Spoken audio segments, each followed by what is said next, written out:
हे कॉर्नफ्लोअर आहे, प्लेटमध्ये घालून घ्यायचं आणि एक एक पनीरचा पीस असा बघा मी पीस बनवून घेतलेले आहे.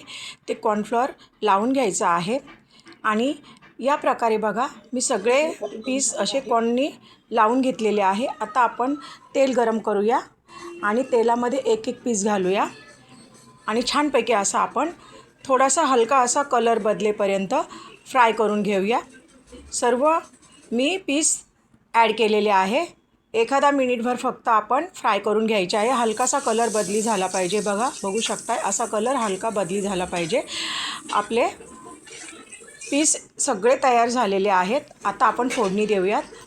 2 मिरची चिरून घातलेली आहे, खूप सारा लसूण चिरून घातलेला आहे आणि थोडंसं हलकंसं फिरवून घ्यायचं आणि त्यामध्ये किसलेलं 1 चमचा आलंही घातलेलं आहे, तेही फिरवून घ्यायचं.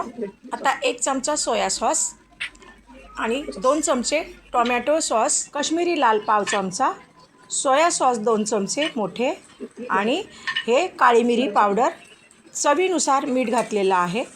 छान असं फिरवून घ्यायचं आहे आणि त्यामध्ये आता आपण पनीरचे पीस फ्राय केलेले होते ते आता आपण छान असे मिक्स करून घ्यायचे, म्हणजे सर्व मसाला पनीरचे पीसला लागला गेला पाहिजे. बाबू खाऊन दाखव बरं बेटा, कसं झालेलं आहे नक्की सांग. छान झालेलं आहे का? टेस्ट कशी आहे तेही सांग. आणि क्रिस्पी आहे आणि पनीर नीट शिजलेलं आहे आणि खूप चांगले लागते. क्रिस्पी आहे का? क्रिस्पी पण खूप आहे. ओके.